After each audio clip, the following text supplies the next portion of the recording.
നമസ്കാരം.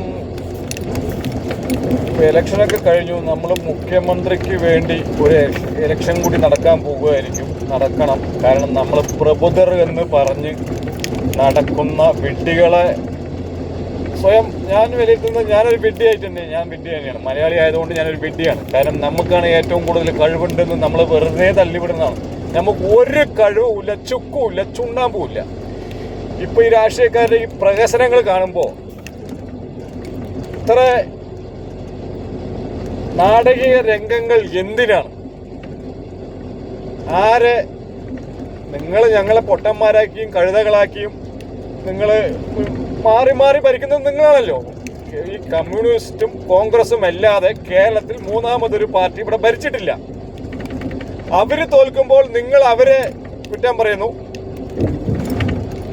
അവര് ജയിക്കുമ്പോൾ അവർ നിങ്ങളെ കുറ്റം പറഞ്ഞു. ഈ രണ്ടും തന്നെയല്ലേ തുടർച്ചയായിട്ട് റൊട്ടേറ്റ് ചെയ്ത് മാറി മാറി മാറി മാറി വരുന്നത്. ഇതിലിപ്പോൾ എന്താ അത്ര വലിയ പ്രത്യേകത? അവര് തോൽക്കുമ്പോൾ നിങ്ങൾ പറയുന്നു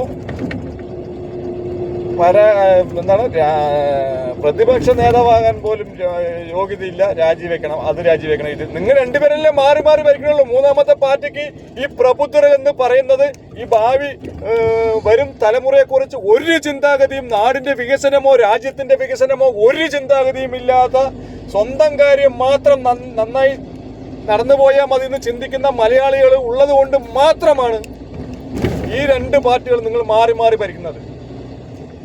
ഈ ഒരു രാജ്യമെന്ന് പറയുമ്പോൾ സ്വാഭാവികമായി നടക്കേണ്ട വികസനങ്ങൾ മാത്രമേ ഈ കേരളത്തിൽ നടന്നിട്ടുള്ളൂ. അത് ആര് ഭരിച്ചാലും ഭരിച്ചില്ലെങ്കിലും ആ നടന്നു പോകേണ്ട ഈ നടന്ന വികസനങ്ങൾ നടന്നിരിക്കും. മനസ്സിലായില്ലേ? പിന്നെ നമ്പർ 1, അത് കേൾക്കുന്നവൻ ഡാഷാണെങ്കിൽ എരുമ എയർപ്ലെയിനോട്ടെന്ന് പറയും. കേരളത്തിലെ ജനങ്ങളെ നിങ്ങൾ രാഷ്ട്രീയക്കാർ ഡാഷാക്കി. അതിലെ നിങ്ങൾക്ക് വേണ്ടി അടിമപ്പണി ചെയ്യുന്ന മലയാളികൾ ഉള്ളത് കൊണ്ട് മാത്രമാണ്. നമ്മ പ്രബുദ്ധരല്ല. എന്നെ സംബന്ധിച്ച് ഞാൻ പ്രബുദ്ധനായ കഴുതയാണ്. മലയാളി എന്നതിൽ ഞാൻ ദുഃഖിക്കുന്നു. ഞാൻ പ്രബുദ്ധനായ അടിമയാണ്, രാഷ്ട്രീയക്കാരുടെ അടിമയാണ്. കാരണം ഈ രണ്ട് രാഷ്ട്രീയക്കാരും മാറി മാറി ഭരിക്കുന്നതിന് രാഷ്ട്രീയമെന്ന് പറയാൻ പറ്റില്ല. ഇല്ലെങ്കിൽ ഈ നാടിന് വേണ്ടി നിങ്ങൾ അത്രത്തോളം, ഈ രണ്ട് രാഷ്ട്രീയക്കാരും നാടിന് വേണ്ടി, ജനങ്ങൾക്ക് വേണ്ടി, സാധാരണക്കാർക്ക് വേണ്ടി അത്രയും നിങ്ങൾ ഈ രാജ്യത്തിന് വേണ്ടി, നിങ്ങൾ നാടിന് വേണ്ടിയും പ്രവർത്തിക്കണമായിരുന്നു. മനസ്സിലായില്ലേ?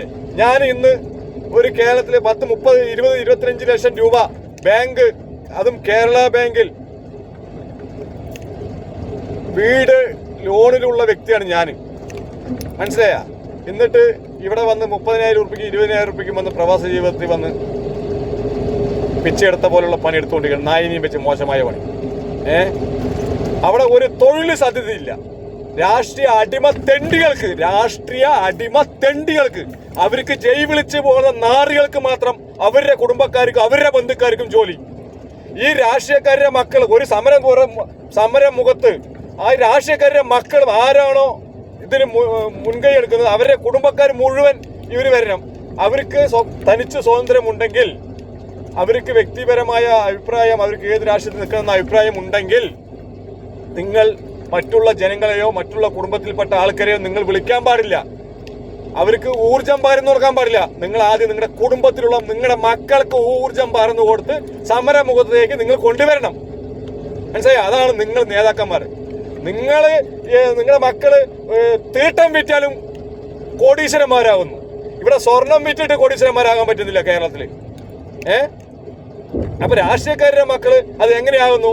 നിങ്ങൾ ആ കേരളത്തിലെ ജനങ്ങളെ പ്രബുദ്ധരെന്ന് വിളിച്ച് അവരെ കഴുതകൾക്ക് സമം കണ്ട്, അവരെ നായകൾക്ക് സമം കണ്ട് നിങ്ങളുടെ അടിമകളാക്കി കള്ളും കഞ്ചാവും കൊടുത്ത് അവരുടെ ആ കുടുംബത്തിന്റെ ഭാവി ജീവിതം തകർത്ത് വരും തലമുറയ്ക്ക് എങ്ങനെ പോയാൽ ഈ കള്ളിൽ ലോട്ടറി അല്ലാണ്ട് വേറെ ഒരു മാർഗം ഇല്ല എന്ന് ചിന്തിപ്പിച്ച് എങ്ങനെയെങ്കിലും പണിയെടുക്കാതെ എങ്ങനെ ജീവിക്കാം എന്ന് തന്ത്രപരമായി ഈ മന്ദബുദ്ധികളെ മനസ്സിലാക്കി അടിമത്വം സ്വീകരിപ്പിച്ച് നിങ്ങളുടെ പിന്നാലെ തല്ലാനും കൊല്ലാനും വെട്ടാനും ഉപയോഗിപ്പിച്ച് അവരുടെ ഭാവി ജീവിതം നശിപ്പിക്കുക.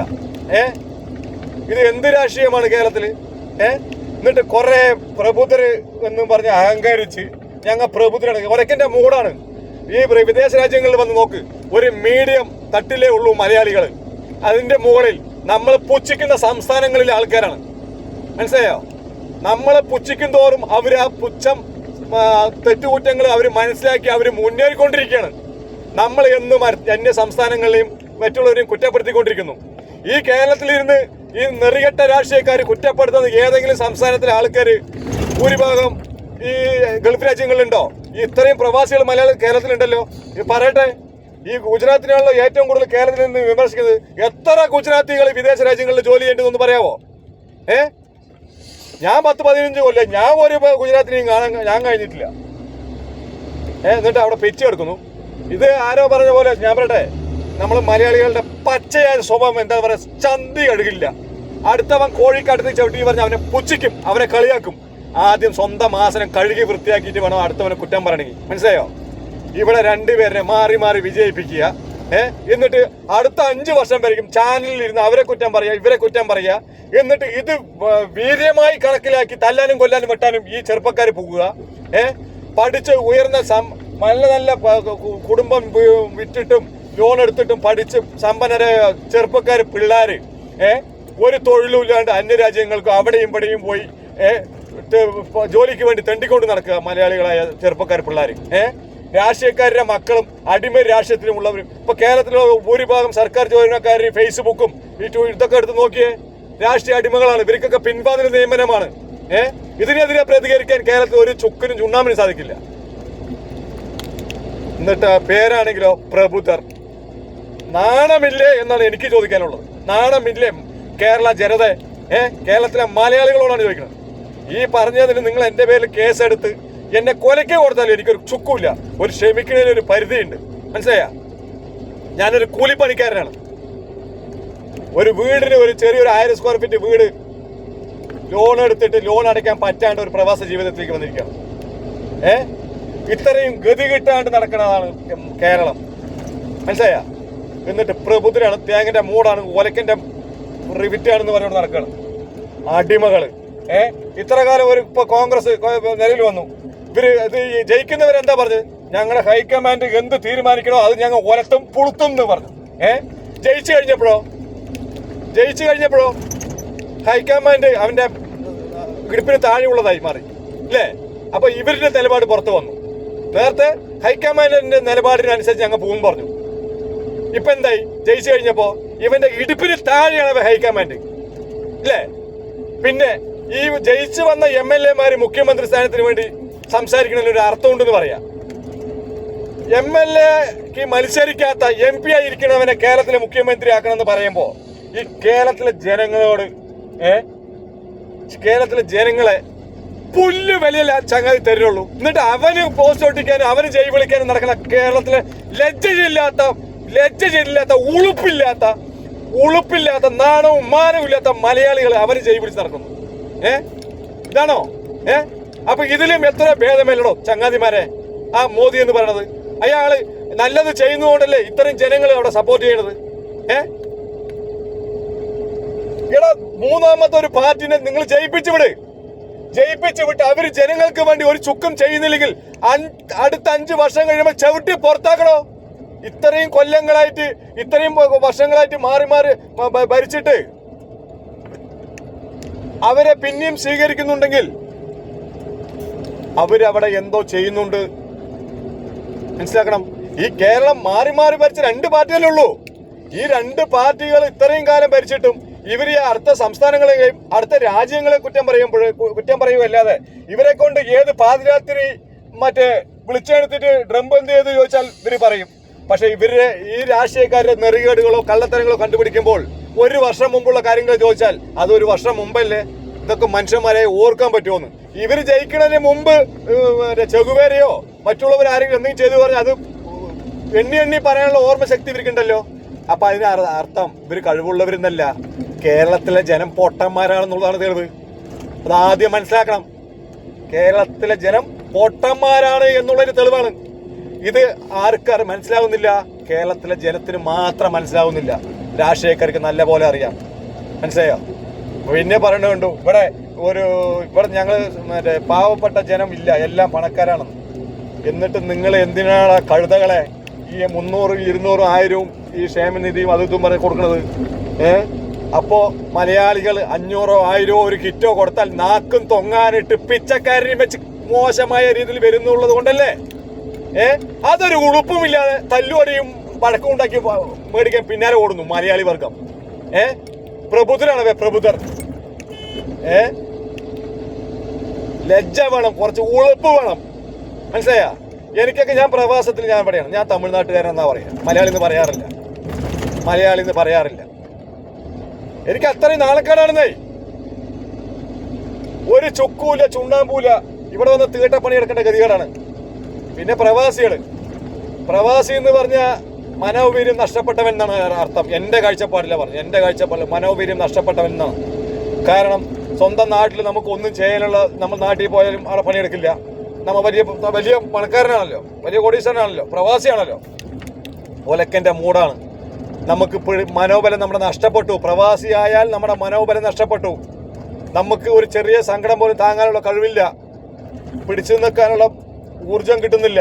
കാരണം എന്തേ? നമുക്ക് ഇനിയും പ്രവാസത്തിലേക്ക് പോകാലോ എന്നുള്ള ധൈര്യം അല്ലേ? അത് ബീരുവിന് അർത്ഥമാക്കുന്ന ഒരു ഇതാണ് പ്രവാസി എന്ന് പറയുന്നത്, മനസ്സിലായില്ലേ? രാജ്യത്തിന് ഗുണമുണ്ട്, നമ്മുടെ രാജ്യത്തിന് ഗുണം ചെയ്യണമെന്ന് മാത്രം. പക്ഷെ രാജ്യത്തിന് ഗുണം ചെയ്യാൻ വേണ്ടി മിലിറ്ററിക്ക് പോകുന്ന പോലെ അല്ലല്ലോ പ്രവാസത്തേക്ക് വരുന്നത്. നമ്മുടെ കുടുംബം നോക്കാൻ വേണ്ടിയിട്ടല്ലേ നമ്മൾ പ്രവാസത്തേക്ക് വരുന്നത്. അതിൻ്റെ കൂടെ നമ്മുടെ രാജ്യം രക്ഷപ്പെടുന്നു, അത്രേ ഉള്ളൂ അല്ലേ?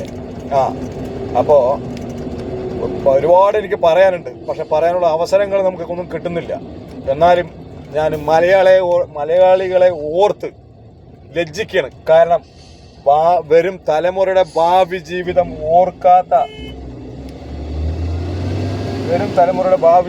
ഓർക്കാത്ത മലയാളികളെ ഓർത്ത് ഞാൻ ലജ്ജിക്കുന്നു.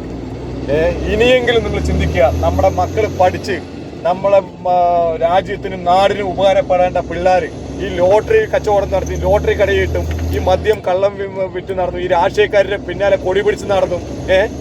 എത്ര കാലം ഇതിങ്ങനെ മുമ്പോട്ട് പോകാൻ പറ്റും? പുതിയ പാർട്ടികളെ തെരഞ്ഞെടുക്കൂ, അവര് വരട്ടെ, 5 കൊല്ലം ഭരിക്കട്ടെ.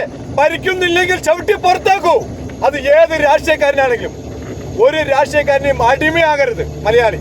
അതാണ് പ്രബുദ്ധർ, മനസ്സിലല്ലേ? അല്ലാതെ രാഷ്ട്രീയക്കാരുടെ പുറകെ കൊടിയും പിടിച്ച് ജയ്യും വിളിച്ച് അവർക്ക് വേണ്ടി ഫേസ്ബുക്കിലും ട്വിറ്ററിലും യൂട്യൂബിലും വീഡിയോ ചെയ്ത് നടക്കുന്നവരെ പറയുന്നത് അടിമ കഴിവേറികളാണെന്ന്, അടിമ ചെറ്റകളാണെന്നാണ്, അടിമ തെണ്ടികളാണെന്നാണ്, അടിമ തീട്ടം തിന്നുന്ന മലയാളി എന്നാണ് പേര് കിട്ടുക, മനസ്സിലായില്ലേ? പ്രബുദ്ധർ എന്ന പേര് കിട്ടില്ല. പ്രബുദ്ധരാകണമെങ്കിൽ ഈ നാടിന്റെ വികസനം ഉണ്ടാകണം. നാടിലെ മക്കൾ +2, എനിക്ക് എന്റെ പെങ്ങളുടെ മകൻ +2 പഠിച്ചതാ, സ്വന്തം പേര് ഇംഗ്ലീഷ് എഴുതാൻ അറിയില്ല, എന്നിട്ടാണ് കേരളം നമ്പർ 1. മനസ്സിലായില്ലേ?